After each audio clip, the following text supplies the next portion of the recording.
Hello दोस्तों, हमारी आज की कहानी है सास ने निकाला बड़ी बहू को ससुराल से तो छोटी बहू ने सिखाया सबक। कहानी पसंद आए तो हमारे चैनल को सब्सक्राइब जरूर करें। अरे जाती है तो जाने दो, हमें कौन सी परवाह पड़ी है। गुस्से में जानकी ने अपने बेटे माधव को कहा, जो कि अपनी पत्नी आराध्या के द्वारा घर छोड़े जाने के कारण उसे रोकने की नाकाम कोशिश कर रहा था। 3 साल हो चुके थे विवाह को। आज तक जानकी देवी को अपनी बहू में कोई भी अच्छाई दिखाई नहीं देती थी। सुशिक्षित आराध्या के पिता ने अपनी ओर से अच्छा घर परिवार देखकर ही उसका विवाह किया था। जानकी देवी के नखरे तो विवाह के पहले ही दिन से शुरू हो गए थे। पहले तो नौकरी के लिए हाँ कह दिया, परंतु जैसे ही आराध्या ने नौकरी पर जाना शुरू किया तो जानकी देवी ने बहाने बनाकर उसे नौकरी छोड़ने को कहा। एक बार तो आराध्या को लगा मानो उसके साथ धोखा हुआ है, परंतु संस्कारी आराध्या ने मुस्कुराते हुए जानकी जी से कहा, कोई बात नहीं, नौकरी का क्या है, मैं तो बाद में भी कर लूँगी, परंतु सबसे पहले मेरे लिए मेरी गृहस्थी है। कहते हुए उसने अपनी लगी लगाई नौकरी भी छोड़ दी थी। परंतु ये क्या, नौकरी छोड़ते ही घर की सारी जिम्मेदारी जानकी देवी ने आराध्या पर डालकर मानो सेवानिवृत्त हो गई।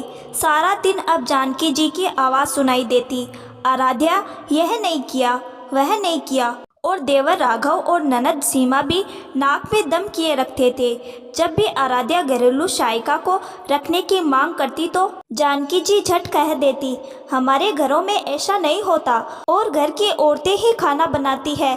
अब तो नौकरी पर भी नहीं जाती तो घर में काम ही कितना होता है। देखते ही देखते 3 साल बीत गए, परंतु आराध्या की पीड़ा को पति माधव भी ना समझते। शयनकक्ष में उसके जख्मों पर मरहम लगाते, परंतु क्या मजाल जो माँ के सामने अपनी पत्नी के पक्ष में कुछ निकल जाए तो। जिस दिन थोड़ा सा जानकी देवी आराध्या के साथ ठीक होती है, रही सही कसर देवर राघव या सीमा पूरी कर देती। आग में घी डालना दोनों को ही खूब आता था, परंतु आज तो हद ही हो गई। जब छोटे देवर के विवाह के 10 दिन बाद ही जानकी देवी ने दोनों में भेदभाव किया और छोटी बहू मेघा के सामने आराध्या का अपमान किया, मानो नौकरी छोड़कर मुफ्त की रोटियां तोड़ रही है। आराध्या के सब्र का बांध टूट चुका था। गुस्से में सामान पैक करते हुए बोली, माधव बहुत हुआ, 3 साल इस घर में मैंने दिए, अपने करियर की आहुति दी थी, परंतु आपकी माँ को मैं कभी खुश नहीं कर पाई। मुझे लगा था कि अपनी नौकरी छोड़कर मैंने एक सही काम किया, पर आज लग रहा है कि मैंने तो स्वयं के पैरों पर ही कुल्हाड़ी मार दी। आज उनके लिए छोटी बहू जो रुपए कमा रही है वह ज़्यादा अच्छी हो गई और मैं इस घर में 24 घंटे काम करके भी मैं नाकारा, हर समय ताने में अब और नहीं सह सकती। अब तो अपने आप से आईने में नज़र मिलाते हुए भी मुझे खुद पर गलानी होती है। ये सब सुनने के लिए मैंने तुमसे विवाह नहीं किया था। आराध्या की इतनी बातें कहने पर भी माधव के मुंह से कुछ ना निकला अपनी माँ के खिलाफ। जैसे ही आराध्या घर से निकलने को हुई तो पीछे से जानकी देवी की आवाज़ आई, जाने दो ना, कौन सा सारा दिन कुछ करती थी, 4 दिन मायके रहेगी तो अकल ठिकाने आ जाएगी। सब पास खड़े थे चुप, किसी ने जानकी जी की बात नहीं काटी और आराध्या को ऐसा लगा मानो वह एक मरीचिका में जी रही थी। इतना सब कुछ करने के बाद भी उसका पति उसका नहीं, जो अपनी माँ के सामने एक शब्द अपनी पत्नी के लिए नहीं बोल पा रहा, वह जिंदगी भर क्या साथ निभाएगा।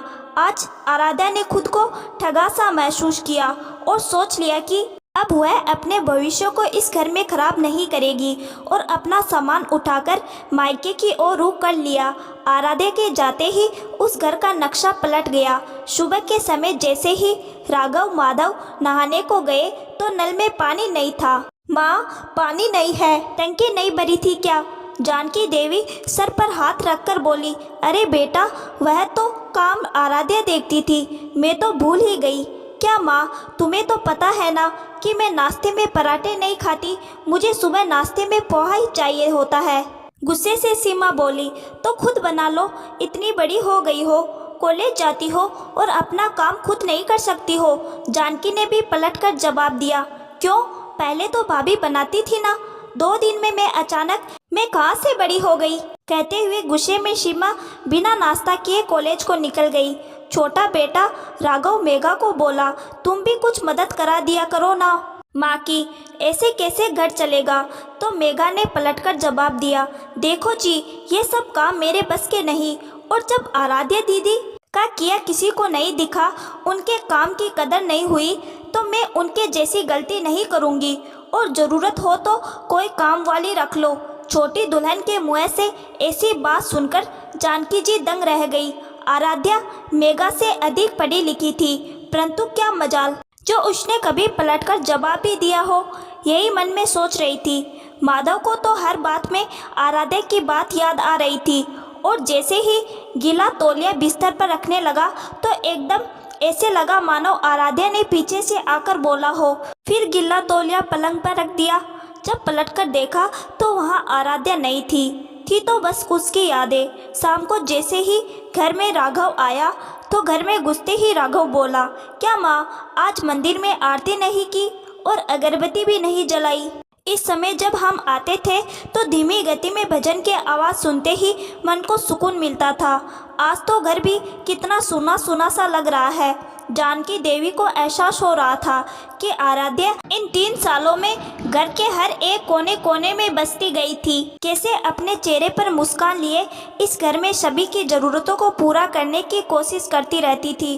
और क्या मजाल जो अपनी नौकरी छोड़ने का कभी उसने उलाहना भी दिया हो। छोटी बहू ने तो 10 दिनों में ही पलटकर जवाब दे दिया था। उसके लिए उसकी नौकरी पहले थी और परिवार के बाकी सदस्य बाद में। जानकी देवी को नजर आ रहा था हर समय आराध्या के 24 घंटे काम करने के कारण जो सामंजस्य दिखाई देता था वह आज नहीं दिख रहा था। सभी को एक दूसरे से शिकायत रहती थी और एक दूसरे पर इल्ज़ाम लगाने से कोई पीछे नहीं हट रहा था। रात के खाने के बाद आखिर जानकी देवी से रहा नहीं गया और भराई हुई आवाज़ में बोली, चलो बेटा गाड़ी निकालो, बहू को घर लाते हैं। सुनते ही माधव की खुशी का ठिकाना नहीं था। जैसे ही बहू के मायके पहुँचे तो प्यार से आराध्या के सिर पर हाथ फेरते हुए बोली, मुझे माफ़ कर दे, तू तो उस घर के कोने कोने में बसती है। बात सिर्फ काम की ही नहीं है, परंतु हर उस बात में हमें तेरी याद आती है। इसकी वजह है तूने उस घर में अपनी जगह बनाई है। तुझे नौकरी करने से भी कोई नहीं रोकेगा, परंतु उस घर में वापस आ जाओ। और अगर कोई काम वाली रखनी है उसके लिए भी मैं कभी मना नहीं करूँगी। बस एक बार वापस आ जा बहू। सास के मीठे बोल ने आराध्या को पिघला दिया था। आराध्या सास के साथ ससुराल वापस आ गई। अगले दिन सुबह आराध्या ने मेघा का हाथ पकड़कर कहा, यह सब तुम्हारी वजह से ही हुआ। यदि तुमने मुझे ऐसा करने को ना कहा होता तो शायद मेरी अहमियत का किसी को पता नहीं चलता।